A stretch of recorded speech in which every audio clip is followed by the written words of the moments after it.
What's up, tribe? How you guys doing? Go ahead and hit that subscribe button. I hope you like this video. This is The Circle Atlanta Season 1, Episode 3.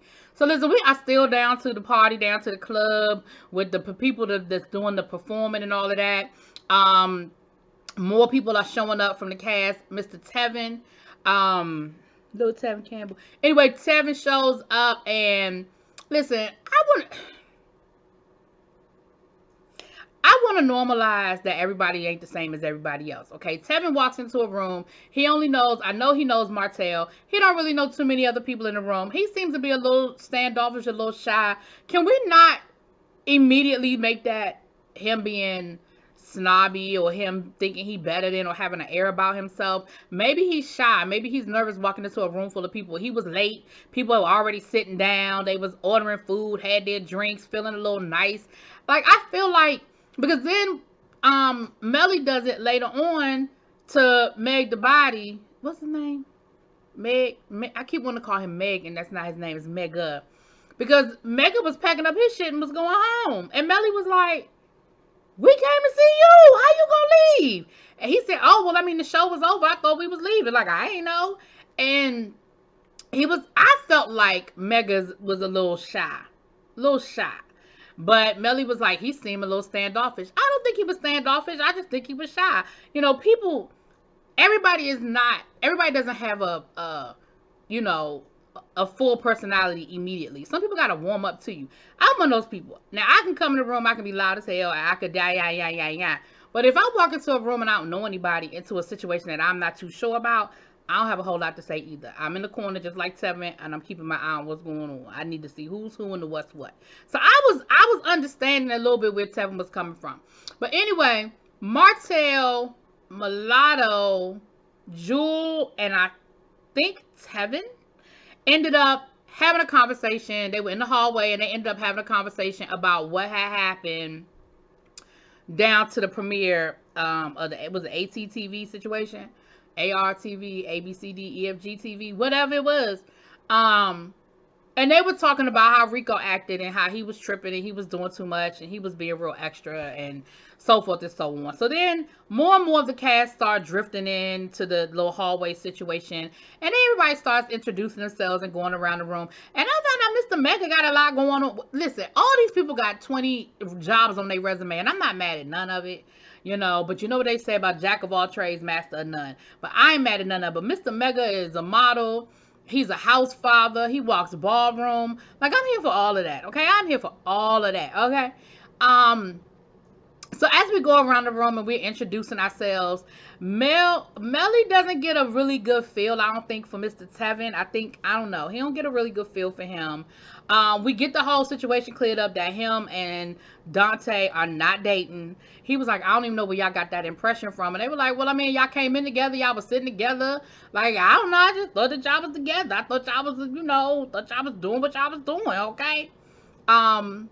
But they got a chance to get to know each other, and they were like, I think this is really going to be nice, yada, yada, yada. And Melly is like, listen, been here and done that. We all friends now, and everything seems cool now, but what they say on the real world, when people stop being polite and get real. So we waiting to see what happens with that. But again, everybody's hugged up, and everybody's having a good time. So the next scene, Dante, a new guy, Eugene, Ernest, and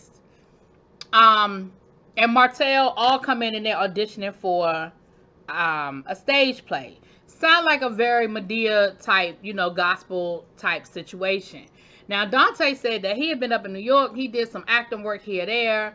He said that he done had the script for 20 years and he ready and he good to go and he is ready for it.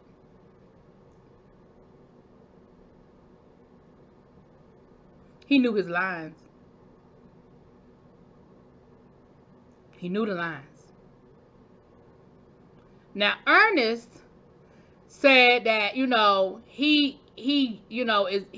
ready. He hasn't, Eugene. It's Eugene. I knew it was an E. I'm sorry, Eugene. No disrespect, please. No disrespect. Eugene is getting back into acting. Eugene said, I used to do a lot. I majored in in theater in college. I did a lot of things, but then I kind of got away from it. But now I'm ready to get back into it. And this will be a good way for me to get my foot back in, get my feet wet kind of thing, my toes wet. He said he got a YouTube channel, but he did YouTube and then he kind of walked away. But now he back doing YouTube. He does fitness. He does reaction videos. He does a little bit of this and a little bit of that. He definitely looks like he got a nice little body, yaddy. Okay, I definitely is there. Martell noticed it too a little bit later on in the show that body, yaddy was there. Now Eugene auditioned and we saw him read for like 2 characters, and so when he went to go read for the 2nd character, they gave him the lines, and so he was sitting there trying to, read over the lines so he could get ready to do his audition. And Dante starts talking to him. Now, I get it for the purposes of the show. They're having this dialogue. But if I'm Eugene, I'm giving Dante the look like, bruh, you clearly know that I need to read these lines so I can be ready to present. Bruh. Because Dante is asking him, so you been acting long? For real? Well, what you done? I mean, what you been in? Where would I know you from? Sir, this is not the time for us to have that conversation because I am still in the middle of trying to audition. But they had a conversation and Eugene was like, I don't know, Dante seemed like he might betrayed a little bit. I don't know. I'm peeping him. He peeping me. We peeping each other. And they were talking. And then Martell comes in the room. Now, listen. Martell is one of those personalities where he has never met a stranger. He comes in the room, he commands the room, and that is just who he is. I know for some people that's probably obnoxious as hell. For other people, it is what it is. And I think he don't care either way. Something he said later on in the episode was that he is a star. He just waiting for the rest of the world to catch up. I said, I know that's right. So he comes in to read, and of course now let me say this, Martell, he looked different without the do-rag on, because up until this point, I had not seen him without a do-rag, and I guess I just assumed it was hair under there. He is bald, and he does look different, and Dante doesn't recognize him, and Martell was like, you legit don't remember meeting me, and Dante was like, but you looked different, and he did. Martell, you looked different, with the mask on and the do-rag on. I don't know if I would have recognized you either, sir, but they have a conversation while the audition, mind you, the audition's still going on, and Martell ends up reading. So for the first part, he was like, I'm not feeling it, like, this dude is real aggressive, he like borderline a rapist, like, I don't know if this is my sweet spot. I just don't know. Then they asked him to read for the preacher, and Martell was like, listen, don't let the ratchet fool you. I am filled with the Holy Ghost. I am saved and sanctified, okay? Don't get it twisted. I know God. And he proceeded to do the preacher's line. And I was like, you know what? You did pretty damn good. Like, I was here for it. Like, out of the 3 of y'all, that was the best reading for the preacher's line. I was here for it. Now, Martell said he don't prepare. That he just get the script when he show up and he takes it from there. I said, oh, okay. I mean, listen, if you like it, I love it. If that's what works for you. So then, after everybody auditions, they're all in the hallway talking. Once again, just introducing themselves and all of that. And we found out that all of them are rappers. Now, Eugene was like, when Deontay said he was a rapper, Eugene was like, well, you didn't say, like, when I told you I was a rapper, you didn't say that you was a rapper. Like, I'm not understanding why you didn't mention it. Like, why you ain't say nothing? Why you acting all shy about telling me that you was a rapper? Now, on one hand, I can see where Eugene is coming from. On the other hand, I don't see what the big deal is. But I get it. And then they just again proceed to talk about the show and being on the show and meeting everybody and yada yada yada. Okay. So next we meet up with Miss Mulatto. Mulatto, I don't know if you watch my reviews or not. Like, certain people I know watch my reviews because they be commenting and stuff. I don't know if you watch my reviews or not, and that's cool. Like, love you anyway. But girl, can I have that bag though? That Fendi bag you had in the background? It was so cute. That is a cute bag. I am a bag person. Can I get that bag? I'm saying, I know you don't use it no more. They was filming this. You seem like the kind of person that carry your bag for a couple of months and then it just be in your closet in its dust bag. I'm saying, I'll give you my P.O. box. I'm just saying. Moving on. So we see her meeting with her publicist. She's trying to, her editor, I think, for her, she has a digital magazine, and they're meeting and she's talking to him about, they're trying to plan this friends and lovers speed dating event. Now, when she first said Friends and Lovers, I thought she was talking about the show Friends and Lovers by my boy Markel Logan over on another network that I won't mention because I don't want to be disrespectful. So at first I was like, oh, that's cool as shit. She gonna shout out another show. But that ain't what she was talking about. She was talking about having a Friends and Lovers speed dating event where it's not all about trying to find love. It's about people within the LGBT community in Atlanta meeting each other. She was like, for as many people that's in Atlanta that are in the community, they don't mix and mingle. We don't, the lesbian club over here, the gay club over here, the trans, women, men are over there. And we don't really intermingle. And she said that, I would love to meet. And then if you are looking for love, or if you're in a poly relationship looking for a third person, or if you're just looking for some friends, it's for more people to hang out with, especially post-pandemic when I think, a lot of people just kind of went in their own little shell to do their own little thing. So that was that, and I thought that was pretty cool. So Rico comes because it's Rico's event. She's actually just planning it because remember, she's a party planner. So it's actually Rico's event. So Rico was like, she was recommended to me. I'm going to see how she work out. And at first they was vibing. They was on the same page and they was really, really vibing. And then somehow or another, she realizes that this is the same Rico that they was talking about the other night down to the bar that acted a fool at the premiere.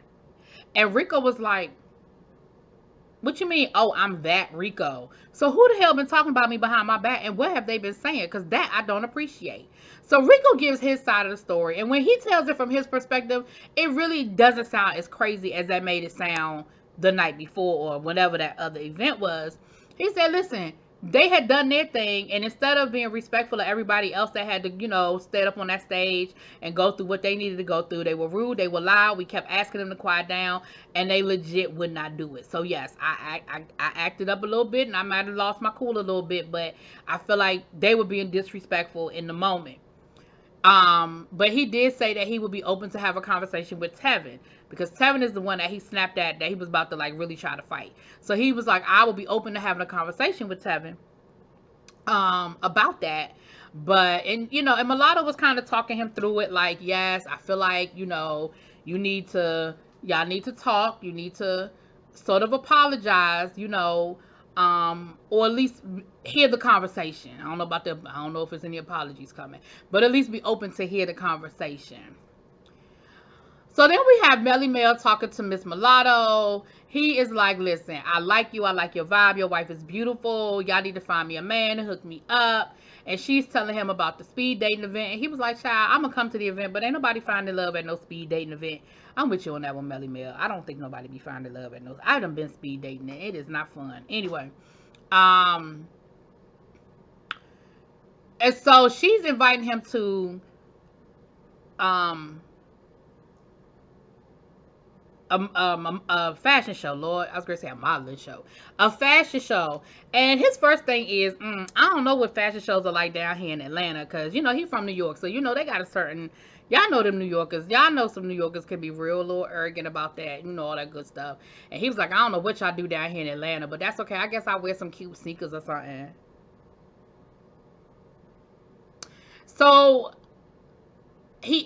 Mulatto ends up inviting Jewel, and in return, Jewel invites Martell. Now, here's where I got a little confused about some things. To hear Jewel tell it, she invited them and she had VIP passes. But then later on, Jewel said she bought the VIP package. That's two different things. Getting a VIP ticket versus purchasing a VIP package.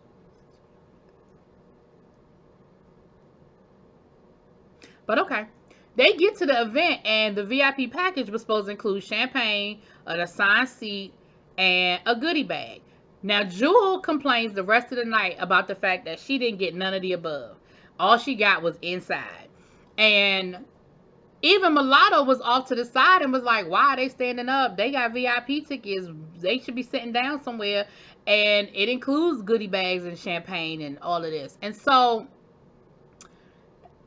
I don't know. It seemed like it might have been a little disorganized because even Mulatto, who was invited, she said a friend of hers was I don't know if one of the designers or one of the organizers. She was even confused at one point because she said they done changed hosts and stuff is different. So it seemed like it might have just been a little disorganized all the way around. I'm not sure.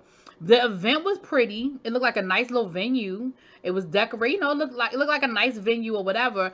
But I don't know if Jewel didn't know who to ask because the way she was acting, I'm sure she asked.